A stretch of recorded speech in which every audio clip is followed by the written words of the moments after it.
school, and she's an engineer by trade. She's a fascinating person and a real fighter. But she was having challenges. Material prices have gone up about 300% over the course of less than a year.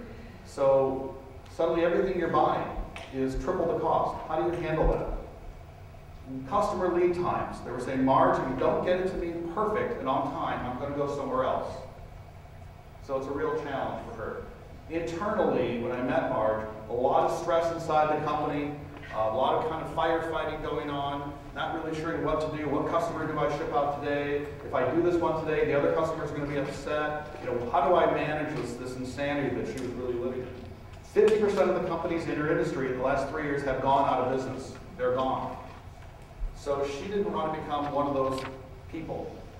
But she was really heading towards significant issues, a lot of cash flow problems, bank lines kind of tied up, and she's asked me to tell her story, and she's given me the ability to talk about confidential things within her company, because in the hopes that maybe it'll inspire you to take it to the next level and do something different within your business.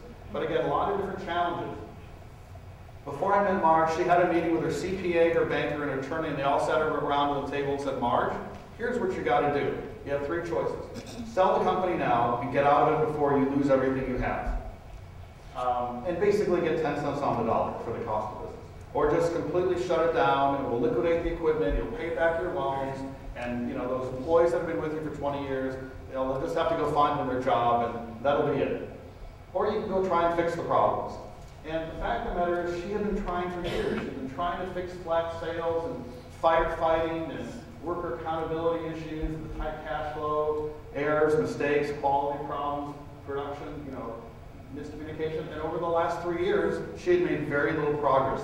These problems still existed within her company. She has great equipment, she has great people, very nice facility, everybody's bright, everybody's working hard and intelligent, but the company is on its way out of business.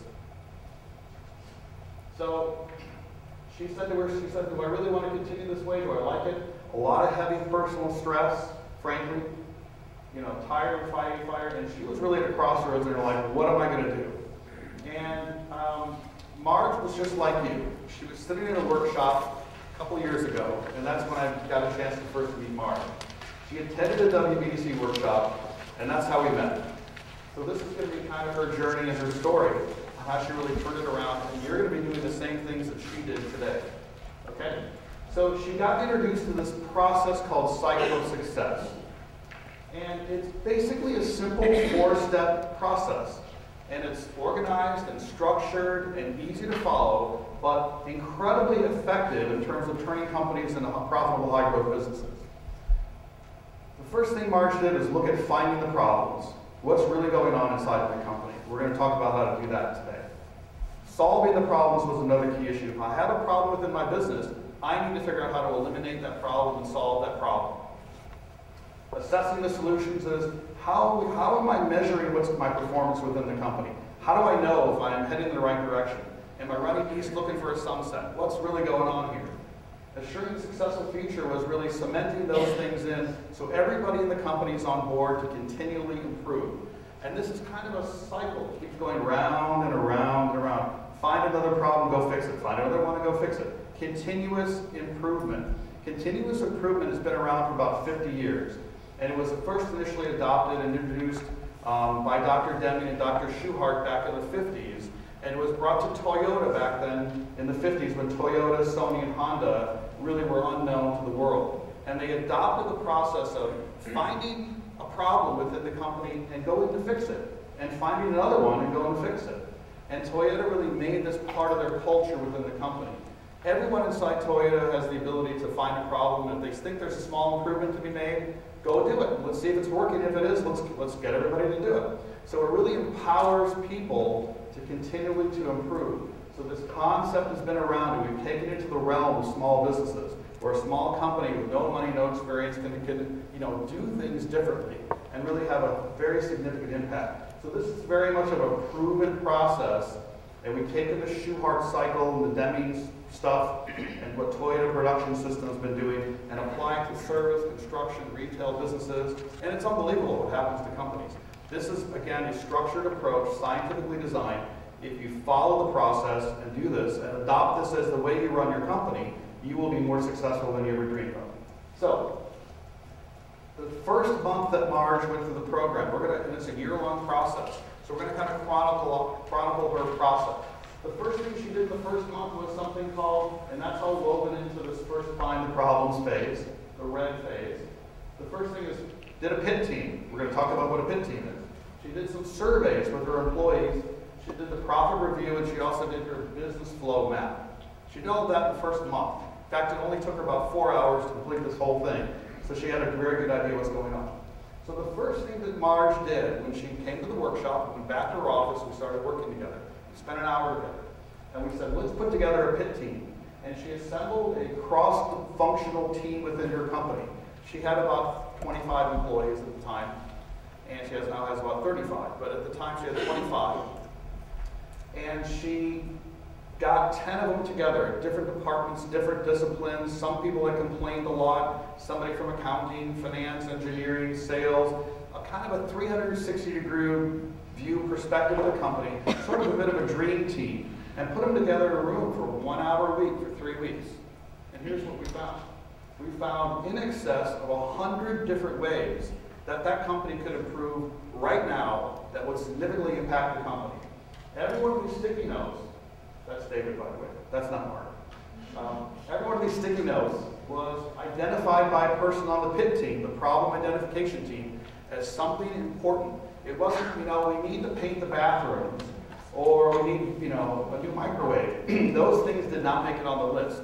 Things that were going to immediately impact sales, profits, productivity, quality, all these things came up. Now, when I asked Marge before we started, how many problems do you think she had? She came up with half a dozen. The reality is her team came up with in excess of 100. It was about 120. This is what they look like. And every one of these things are critical. These are things within their control they can do right now to make a difference. Okay? And the idea behind the pit team is that none of us are as smart as all of us. And that we can empower our people, and they will come up with incredible things we never thought of. Now, I founded 5 multi-million-dollar companies before I was 40, so I'm a real serial entrepreneur. And as soon as I got out of my own way and got my people empowered to find out how we can make it better, because of course, as CEO and president, I know everything. It's just immediately because I have the title, I'm all-knowing. Right. So the point being is that we need to really engage our people, and because they are critical to your success. Even if just 1 or 2 people can do a pit team. It doesn't have to be a large group of people. So what we're going to do today is we're going to do a simulation of being on a pit team. I'm going to put you all on a pit team right now. And the first thing we're going to ask is, what can be improved? Okay, what can be improved? That's the question you want to ask yourself. We're going to put one idea and one problem per sticky note. Okay? One thing you can think of on a sticky note. Don't put 9 things on it. Just one key thing you can be doing. All right? So this is challenging you to think out of the box, be creative. Okay? Before you start, don't start a question. Okay? And we're going to take 6 to 10 minutes. And the most sticky notes per individual, don't do this as companies, individually, grab a sticky note, wins a little prize. Okay? Now, here's some examples that I've heard over the years of things that have come out.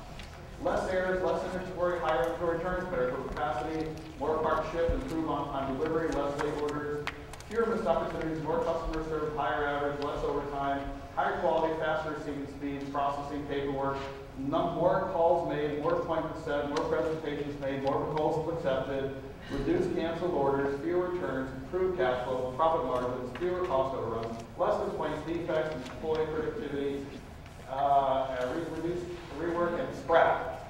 So these are some examples. I'm going to leave these up here. I don't know if any of these apply to you. Okay, at all. Probably not. But we're going to take about 5 to 10 minutes, and I want you to go to work and write one idea for sticky note, just tear it off and stick it on the stack. Ready? Go. And I'm going to come around and see how you guys do it. So be creative.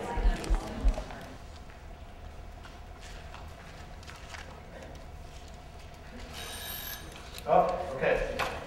Pencils down, everybody.